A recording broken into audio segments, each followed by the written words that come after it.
Hai, Assalamualaikum warahmatullahi wabarakatuh. Berjumpa kembali dengan saya, Kang Irfan, dalam Ngawangkong. Kita akan lanjutkan cerita diskusi ringan tentang perencanaan geometrik jalan. Pada sesi ini, kita coba masuk ke diskusi tentang super elevasi. Para insan mereka belajar. Mari kita lanjutkan hal-hal mengenai tentang perancangan geometrik jalan ini. Semoga bermanfaat. Teman-teman insan mereka belajar, tetap sehat ya, tetap semangat dan insya Allah tetap barokah. Baik, kita mulai saja. Pernah tidak teman-teman memperhatikan Valentino Rossi? Mungkin buat kaum milenial, Valentino Rossi sudah lewat masanya ya. Tapi saya yang mengikuti sejak tahun 90-an, Valentino Rossi itu cukup fenomenal buat kami. Nah, kembali ke Valentino Rossi, teman-teman pernah lihat dia miring-miring tidak di sirkuit gitu kan, di saat melewati tikungan tajam semakin meliuk gitu kan. Nah, bahkan kalau para insan mereka belajar perhatikan, bukan hanya Valentino Rossi tentunya yang bisa melakukan itu dan senang melakukan itu. Banyak sekali pengendara motor ya, walaupun hanya menggunakan 125 cc, 150 cc di jalan-jalan di Indonesia ini harus memiringkan badannya serta kendaraannya saat melewati sebuah tikungan tajam. Kenapa mereka harus begitu ya? Apakah keharusan ataukah memang keinginan dari mereka atau memang kondisi jalan yang mengharuskan seperti itu? Mari kita bahas ya filosofinya secara teknis. Jadi bukan gagayaan kalau kata bahasa Sunda mah. Secara teknisnya seperti apa sebenarnya perencanaan mereka belajar. Baik. Kalau kita bicara tentang pencapaian super elevasi, kita akan coba baca ya, coba lihat, coba pahami sama-sama, baca situasi kondisi yang ada di lapangan tentang metode pencapaian super elevasi. Jadi metode pencapaian super elevasi ini didasarkan kepada hubungan karvilinear antara super elevasi dan kekesatan samping jalan dengan kebalikan radius lengkung. Jadi kalau di ASTO, yaitu di metode praktis modifikasi 5, metode ini mempunyai bentuk parabola asimetris dan mewakili sebaran praktis super elevasi terhadap suatu rentang kelengkungan. Metode ini juga menerapkan kecepatan tempuh rata-rata yang lebih rendah dari kecepatan desain untuk mencapai super elevasi melebihi nilai untuk lengkung pertengahan pada metode hubungan garis lurus.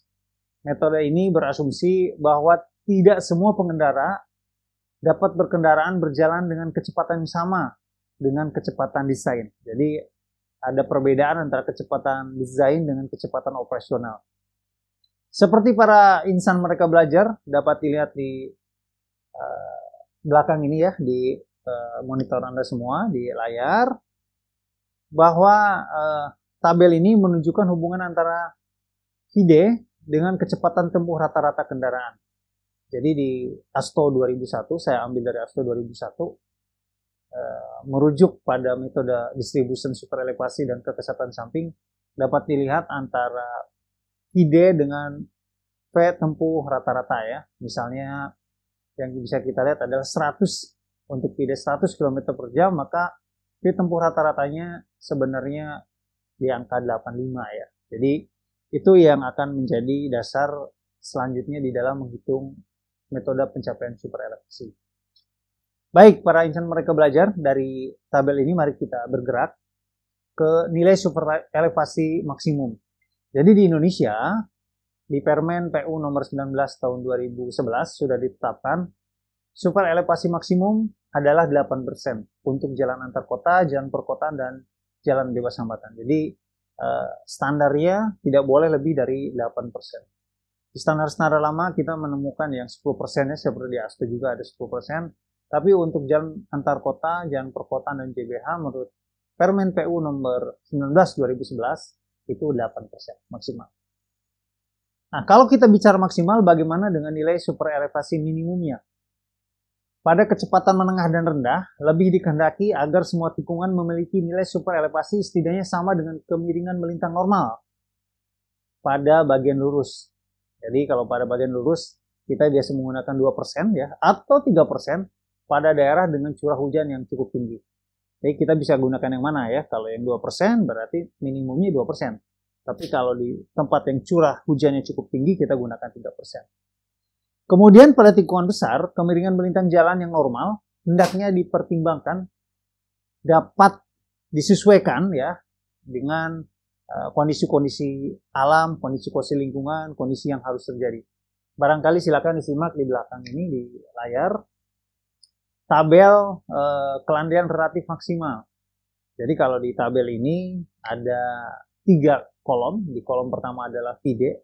Lagi-lagi kita bicara VD ya, kecepatan rencana. Kemudian kelandaian relatif maksimum, yang paling belakang, yang paling kanan, kemiringan relatif ekuivalen maksimum. Nah, kalau tadi kita bicara maksimal, bicara minimal, maka selanjutnya kita coba lihat bagaimana melakukan penerapan super elevasi yang ada di lapangan. Jadi para insan mereka belajar, pada bagian jalan lurus, perkerasan jalur lalu lintas mempunyai kemiringan melintang jalan normal. Seperti tadi kita bahas, bisa 2%, bisa 3%, tergantung pemilihan dan kondisi di lapangan seperti apa. Kemiringan ini kalau di jalan lurus digunakan untuk mengalirkan air ya, agar tidak tergenang di jalan. Kemiringan melintang ini diterapkan pada kedua arah dari sumbu tengah jalan antar kota yang tanpa median. Sedangkan kalau ada median, tentunya menyesuaikan.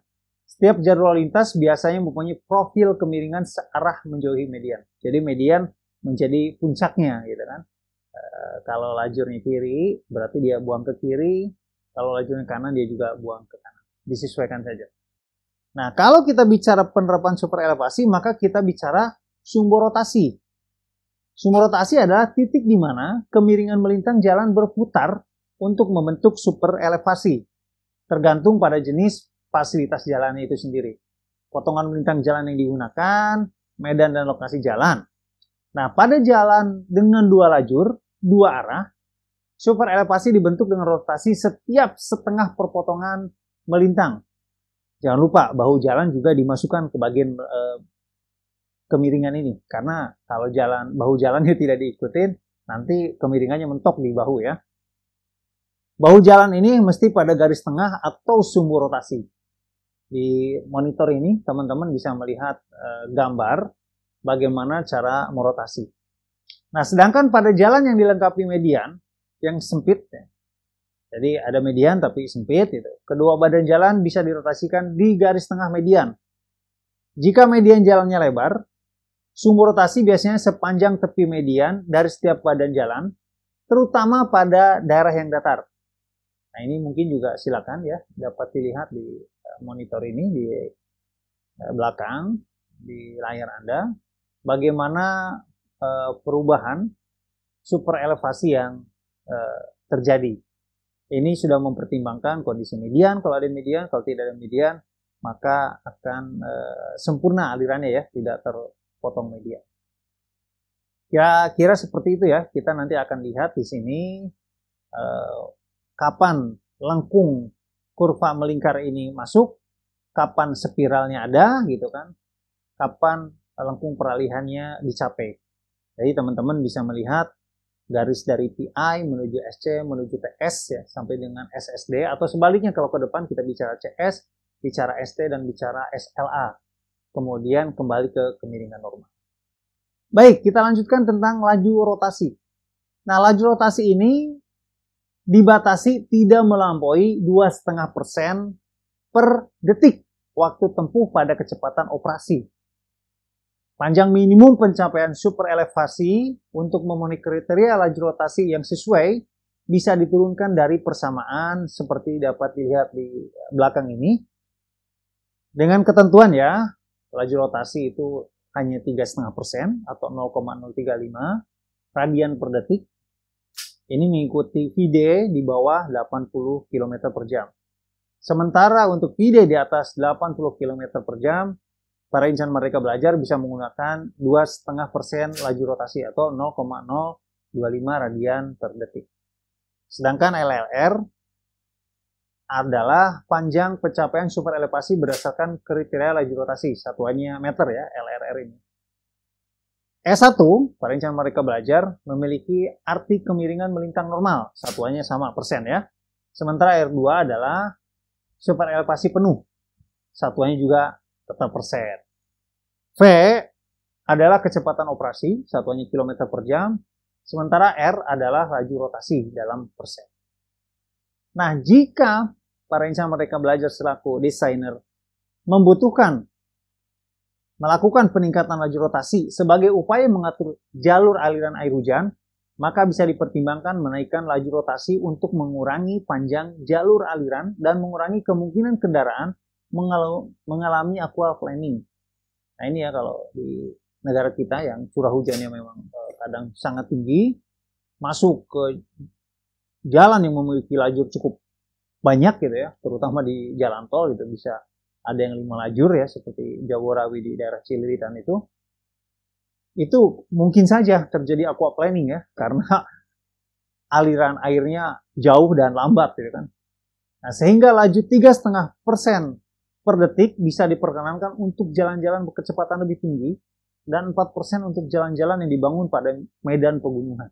Nah, di pegunungan juga aquaplaning bisa mudah terjadi karena rata-rata curah hujan cukup tinggi.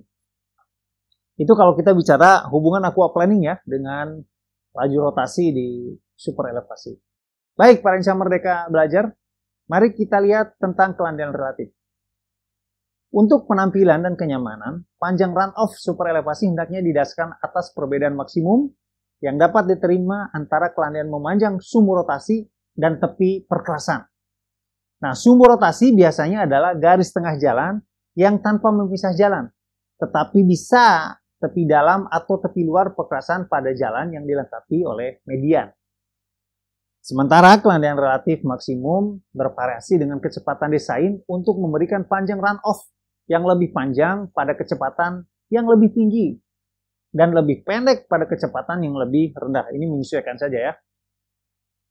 Teman-teman insan Merdeka Belajar dapat melakukan interpolasi kelandaian relatif yang diterima antara 0,80% dan 0,35%. Masing-masing untuk kecepatan desain 20 dan 130 km per jam yang bisa memberikan kelandaian relatif maksimum untuk rentang kecepatan desain. Nah, agar mudah teman-teman memahami tentang kelandaian relatif maksimum ini, di tabel yang saya ambil dari ASTO 2001 ya, ada pemisahan VD dengan kelandaian relatif maksimum dan kemiringan relatif ekuivalen maksimum. Contoh untuk 70 km per jam saja, maka teman-teman dapat menggunakan kelandaian relatif maksimumnya di 0,55% dan kemiringan relatif ekuivalen maksimumnya di 1:182 ya. Tabel ini juga digunakan tadi di atas ya, jadi teman-teman bisa menggunakan tabel ini. Jika ada beberapa lajur yang akan dirotasi, faktor-faktor penyesuaian berikut hendaknya diterapkan pada lajur-lajur yang akan dirotasi. Nah, para insan Merdeka Belajar dapat memperhatikan tabel ini serta gambar yang ada di layar ya. Jadi ada jumlah lajur rotasi, faktor penyesuaian, kemudian kenaikan panjang relatif terhadap rotasi satu lajur. Nah, ini ada 3 kolom, jadi teman-teman silakan digunakan tabel ini. Sama ini juga dari ASTO 2001. Sementara lajur rotasinya ada contoh 1 lajur rotasi, 2 lajur rotasi, dan ada 3 lajur di rotasi. Saya ambilkan dari buku ASTO 2001 juga. Jadi ini adalah faktor penyesuaian jumlah lajur yang dirotasi. Kira-kira seperti itu ya teman-teman Merdeka Belajar tentang ruas rotasi. Selanjutnya kita dapat lanjutkan tentang panjang pencapaian super elevasi.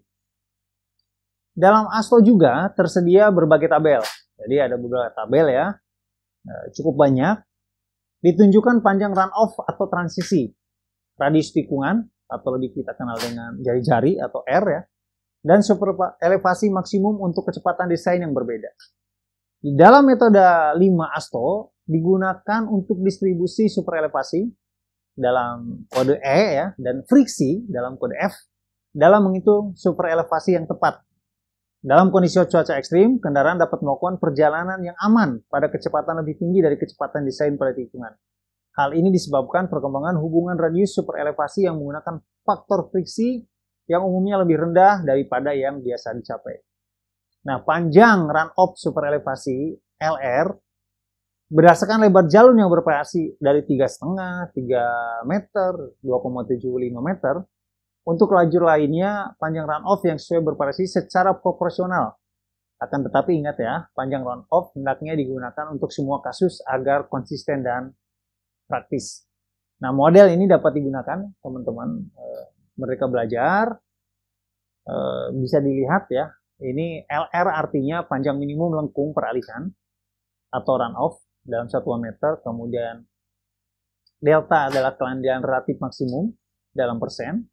N1 adalah jumlah lajur yang diputar, BW adalah faktor penyesuaian untuk jumlah jalur yang diputar, W adalah lebar satu jalur lalu lintas, sedangkan MED adalah tingkat super elevasi desain dalam satuan persen. Jadi ini bisa digunakan ya, model ini para insan mereka belajar. Nah, kurang lebih seperti itu, super elevasi ya, pendekatan filosofisnya. Jadi ingat-ingat aja kalau kita bicara super elevasi, maka kita bicara Rossi yang lagi mereng-mereng di tikungan. Baik para insan mereka belajar, semoga dengan paparan sederhana tadi, diskusi ringan ini dapat memberikan pemahaman tentang super elevasi.